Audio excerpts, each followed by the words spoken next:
Assalamualaikum warahmatullahi wabarakatuh. Perkenalkan, nama saya Nenglia Mariani, saya dari kelas 12 IPS 3. Di sini saya akan sedikit menjelaskan mengenai materi bab 6 di buku kelas 12 Sejarah Indonesia, yakni Indonesia dalam panggung dunia. Saya hanya akan menjelaskan 2 poin, yakni landasan ideal dan konstitusional politik luar negeri Indonesia dan juga pelaksanaan politik bebas aktif luar negeri Indonesia. Nah, langsung saja ke poin pertama, yakni landasan ideal dan konstitusional politik luar negeri Indonesia. Landasan ideal politik luar negeri Indonesia itu tercantum dalam Pancasila selaku dasar negara Indonesia. Kemudian untuk landasan konstitusional politik luar negeri Indonesia itu tercantum di dalam pembukaan Undang-Undang Dasar 1945. Nah, untuk tujuan politik luar negeri Indonesia sendiri itu mengacu kepada tujuan nasional, yakni tercantum di dalam pembukaan Undang-Undang Dasar 1945 pada alinea keempat. Nah, langsung saja kita ke poin kedua, yakni pelaksanaan politik bebas aktif. Di sini terbagi lagi menjadi 2 poin, yakni lahirnya politik bebas aktif dan juga politik luar negeri Indonesia dari masa ke masa. Nah, langsung kita ke poin pertama, lahirnya politik bebas aktif. Nah, pada waktu itu dunia sedang mengalami perang dingin yang terjadi antara blok barat atau Amerika Serikat dan juga blok timur atau Uni Soviet. Indonesia memilih sikap untuk tidak memihak kepada kedua blok tersebut. Hal ini untuk pertama kalinya diungkapkan oleh Perdana Menteri Syahrir di dalam pidatonya di Inter-ASEAN Relations Conference di New Delhi yang dilaksanakan pada 23 Maret sampai dengan 2 April 1947.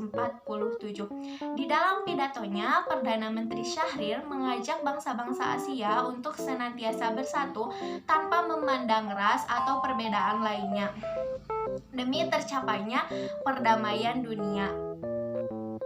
Meskipun Indonesia ini memilih sikap untuk tidak memilih atau memihak kedua blok tersebut, bukan berarti Indonesia ini ingin menciptakan blok ketiga untuk menyaingi kedua blok raksasa tersebut. Nah, dari sinilah kemudian politik kita itu dikenal dan juga disebut politik luar negeri Indonesia bebas aktif, yang artinya Indonesia itu aktif dalam menjalankan perdamaian dunia dengan cara bebas melakukan kerjasama dengan negara-negara di seluruh dunia, baik itu blok barat, blok timur, ataupun blok Asia. Nah, kemudian poin keduanya adalah politik luar negeri Indonesia dari masa ke masa. Di sini ada masa demokrasi parlementer, kemudian ada demokrasi terpimpin, kemudian masa Orde Baru, kemudian masa era reformasi. Nah, langsung saja saya akan menjelaskan politik luar negeri Indonesia pada masa demokrasi parlementer yang terjadi pada tahun 1950 sampai dengan 1959. Pada masa ini Indonesia dipimpin oleh Presiden Soekarno. Nah, pada tahun 1950-an, tepatnya pada awal mula kemerdekaan Indonesia itu lebih menitik beratkan kepada penentangan segala bentuk macam penjajahan di atas dunia. Indonesia juga menginginkan adanya pengakuan dari internasional atas masih terjadinya dekolonialisasi di Indonesia. Kemudian Indonesia juga ikut serta dan aktif dalam beberapa organisasi penting dan monumental seperti contohnya di organisasi KAA atau Konferensi Asia Afrika yang dilaksanakan pada tahun 1955 di kota Bandung. Kemudian Indonesia juga aktif di dalam organisasi GNB atau Gerakan Non-Blok. GNB ini terbentuk dari negara-negara yang tidak memihak kepada blok sekutu atau Amerika Serikat dan juga blok timur ataupun Uni Soviet. Nah, kemudian politik luar negeri Indonesia pada masa demokrasi terpimpin. Pada masa ini kita masih dipimpin oleh Presiden Soekarno. Nah, pada masa ini politik luar negeri Indonesia sangatlah bersifat revolusioner. Indonesia memperkenalkan kepada dunia dengan slogan revolusionernya, yakni Nasakom atau nasionalisme, agama, dan juga komunis, yang diharapkan dapat menyaingi atau mengalahkan nekolim atau neokolonialisme imperialisme. Nah, di sini kita dapat mengambil kesimpulan bahwa Indonesia di sini pada masa demokrasi pemerintahan terpimpin mengalami sedikit pergeseran karena lebih memihak kepada blok timur, yaitu komunis. Kemudian Presiden Soekarno juga mengatakan bahwa dunia ini terbagi menjadi dua blok utama, yaitu blok Oldepos dan blok Nepos. Blok Oldepos adalah negara-negara yang sudah lama merdeka ataupun yang melakukan imperialisme dan kolonialisme. Dan negara Nepos ataupun negara yang baru merdeka, seperti contohnya Indonesia yang berusaha untuk mendapatkan pengakuan dunia. Nah, kemudian politik luar negeri Indonesia pada masa Orde Baru. Pada masa Orde Baru ini kita dipimpin oleh Presiden Soeharto. Nah, pada masa ini kita juga dipimpin oleh Perdana Menteri Adam Malik. Pada masa ini Indonesia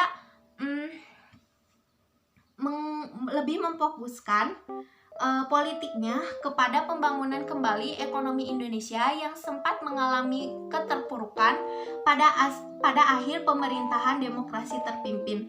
Pada masa ini Presiden Soeharto mengambil kebijakan untuk menghentikan konfrontasi terhadap negara Malaysia.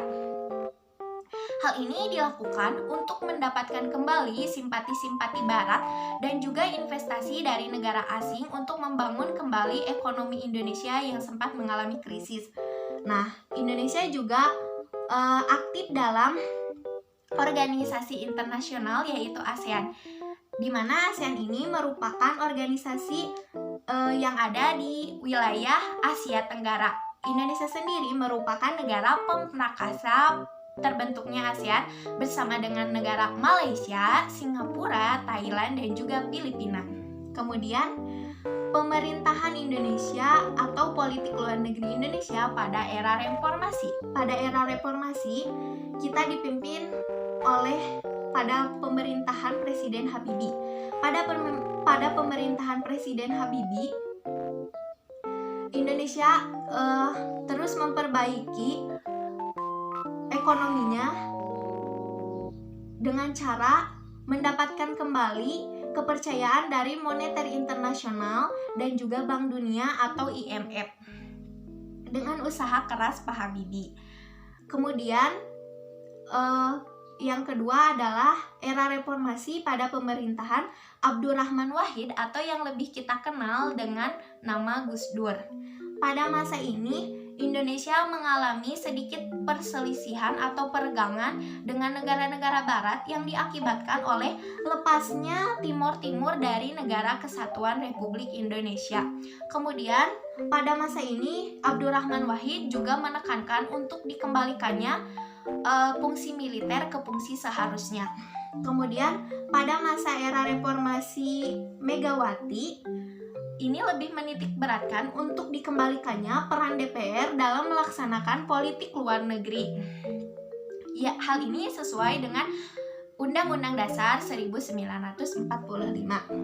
Kemudian Presiden Megawati juga memfokuskan untuk mengunjungi wilayah-wilayah yang sedang berkonflik di Indonesia, seperti wilayah Aceh dan Kalimantan Selatan. Kemudian pada masa era reformasi pemerintahan Presiden SBY atau Susilo Bambang Yudhoyono, Indonesia ini kembali mendapatkan kepercayaan Barat dan menjalin banyak sekali kerjasama dengan negara-negara di dunia, seperti contohnya dengan negara Asia, yaitu negara Jepang.